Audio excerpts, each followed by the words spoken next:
Bonjour Olivier, ce matin la presse revient en détail sur le plan d'urgence pour lutter contre la vie chère annoncé hier par le Premier ministre et le ministre des Finances. Et oui, le Israël Hayom espère que ce n'est que la première étape d'un plan... Olivier Granillic qu'on va retrouver donc dans quelques secondes, c'est l'une des actualités de cette matinée avec la présentation de la réforme judiciaire. Je le disais donc la présentation de ce plan pour lutter contre la vie chère qui a donc été... oui, je vous entends très bien. Je vous entends très bien Olivier, qui a donc été annoncé hier par le Premier ministre et le ministre des Finances. Voilà, et le Israël Hayom espère que c'est la première étape d'un plan beaucoup plus vaste qui aura pour but de faire baisser les prix en Israël.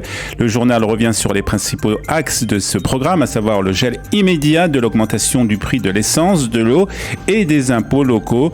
La vie sera encore chère en Israël, mais un peu moins, écrit ce matin Mati Tourfen dans le Israël Hayom. Hier, Benjamin Netanyahu et Bezalel Smotrich ont donc précisé qu'il s'agissait d'un plan d'urgence. D'autres mesures et surtout d'autres réformes seront décidées avant le vote du budget de l'année 2023.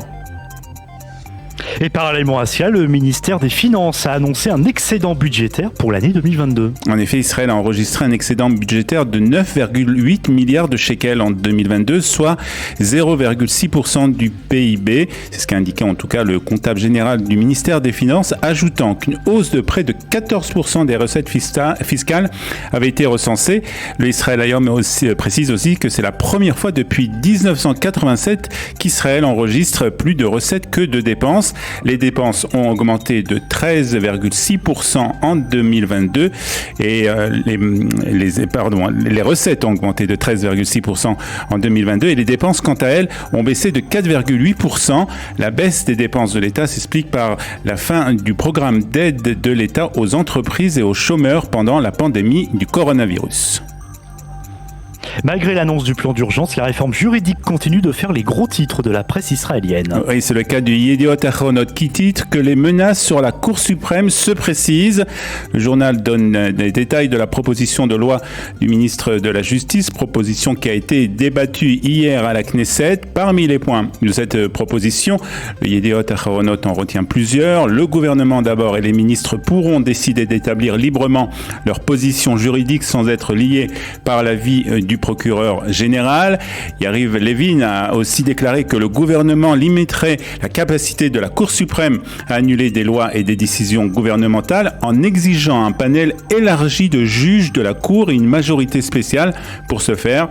Il veut aussi ajouter une clause dérogatoire permettant à la Knesset de légiférer à nouveau avec une simple majorité de 61 parlementaires les lois annulées par la Cour suprême à moins que les 15 juges ne décident à l'unanimité de les annuler. Et puis parmi les autres projets figure la refonte du processus de sélection des juges afin de donner au gouvernement le contrôle sur la composition de la Cour suprême.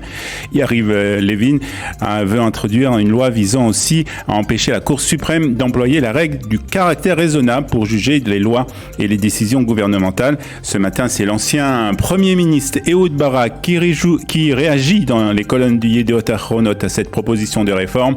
Le combat a débuté, il sera long, mais nous gagnerons, écrit ce matin Ehud Barak. Et dans ce contexte, plusieurs milliers d'Israéliens sont attendus samedi soir à Tel Aviv pour manifester contre la réforme du ministre de la Justice. Oui, le Marin nous explique que le chef de la police a rencontré hier les organisateurs de cette manifestation dans le but qu'elle se déroule dans les meilleures conditions. Le Haaretz ajoute que le chef du parti Raham, Mansour Abbas, le parti arabe Raham, a appelé les Arabes israéliens à venir manifester samedi soir. Nous voulons prendre part à la manifestation en utilisant des moyens démocratiques et dans le respect de la loi et de ne pas provoquer de confrontation directe, a déclaré Mansour Abbas.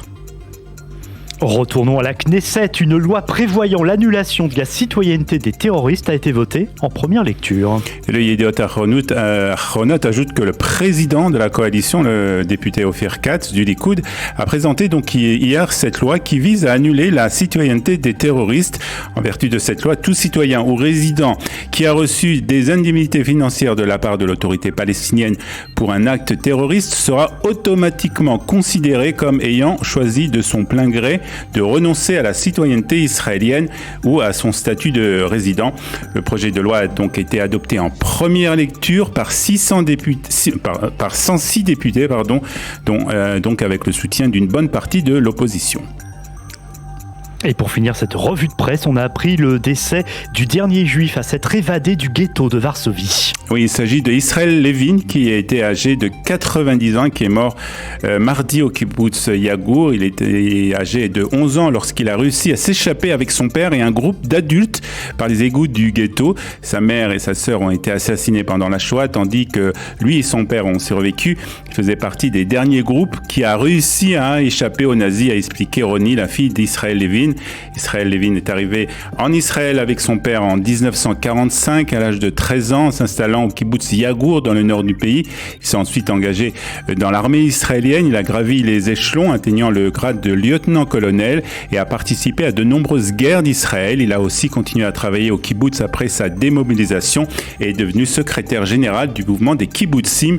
Papa était un activiste et un leader responsable qui n'avait pas d'ego et exigeait peu. Il aimait la vie et voulait continuer à vivre, a souligné la famille d'Israël Levin au Maariv.